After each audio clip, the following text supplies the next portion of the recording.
So, guys, this is Steve from XP Gaming, and today I'm going to make a completely different video.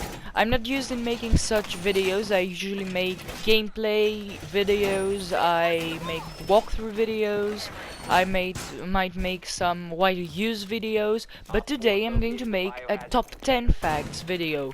So this is my first top 10 facts. I've never done any top 10 facts before, but I'm going to make this one a this top 10 facts thing a video series where you are going to submit your ideas for top 10 facts on game series, solo games, or pop culture, and I am going to make a top 10 video on them.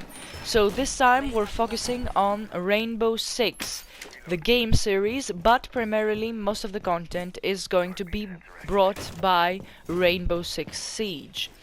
So let's get on to our number 10.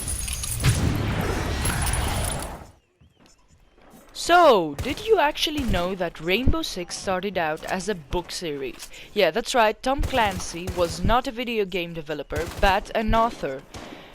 It is sad though, as he has died, and there are not going to be any other Rainbow Six books, or any other famous books that he has created, like The Division, which was also implemented into a video game by Ubisoft.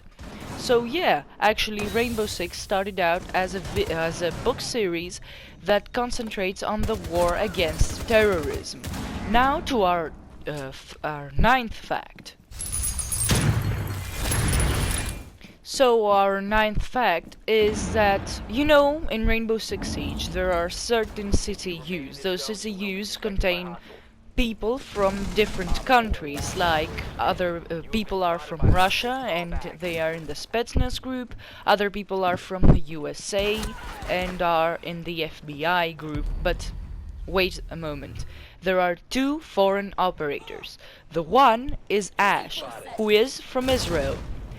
And actually her bio mentions that she was born in Israel and that she was trained in the FBI.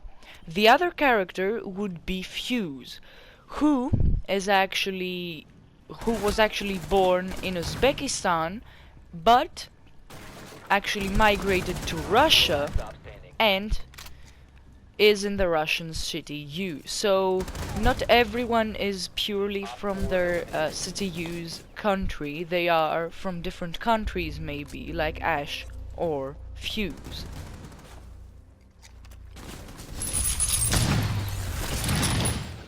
So, fact 8.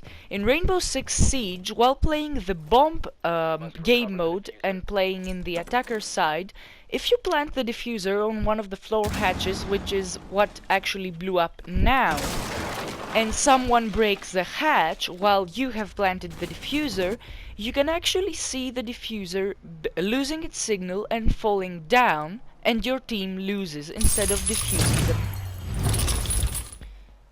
Now, number 7. Some time ago, before some of the most recent patches came out for the game, Frost, which is the character you can see on the screen right now, you can actually see her name, it's easy to find, was actually male voiced, even if she is female. So, when she was going to plant her traps or put reinforcements on the walls or barricade doors or put barbed wire or throw a nitro cell, instead of having a female voice, her female voice would crackle and it would turn into a male voice. Like that voice would be male, what you heard right now. So, did you know that initially Blackbeard's shield was to be not transparent, but fully black? Probably the developers changed that, because if you had a dark shield in front of your face, you couldn't have seen anything. So, here we go into our number 5. We're halfway there, guys. So, actually, if you see the situations menu, situations in the game are actually its only campaign. If you go to that menu and you see that, it actually says that there are 11 missions, while you only have 10. Where, well, even if you think that might be a glitch, it's not. Actually, there is an 11th mission that only occurs when you have completed all other missions. That's really tough. You can't actually complete all other missions so easily as you think. So if you manage to complete all other missions, you get into your first online encounter if you didn't play online before. So what you actually do is that you get into with 5 players, but not versus 5 players, but versus other AI controlled minions.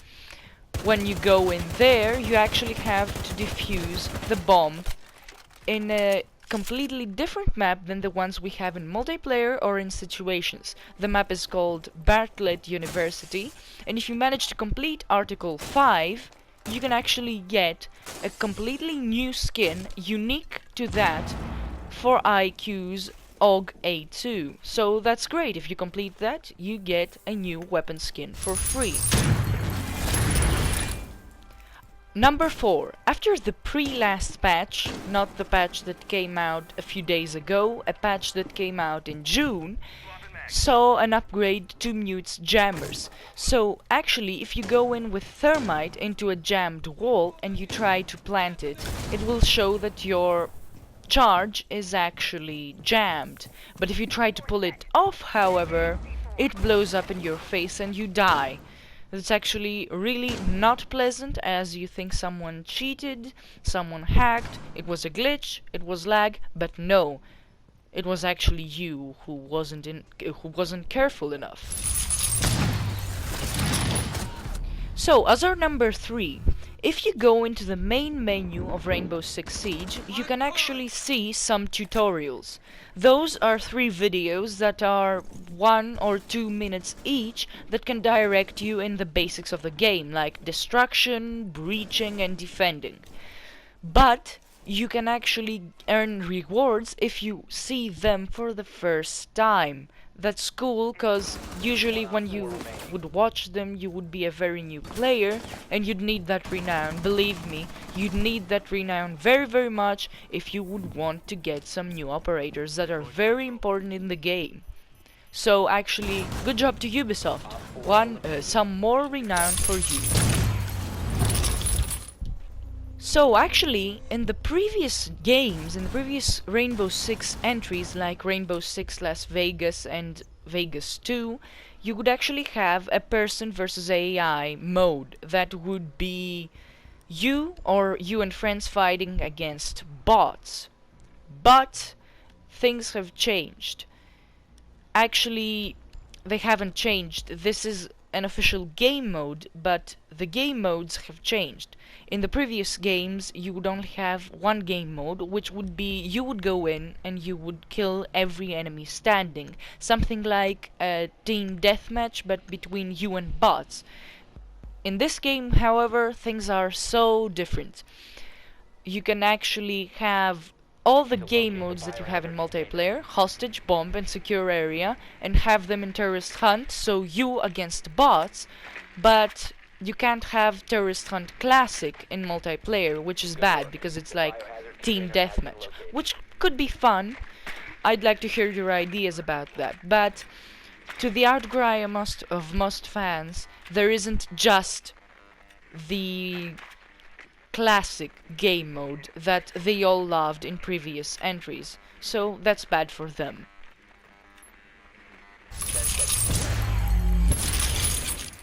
And finally, into our number 1.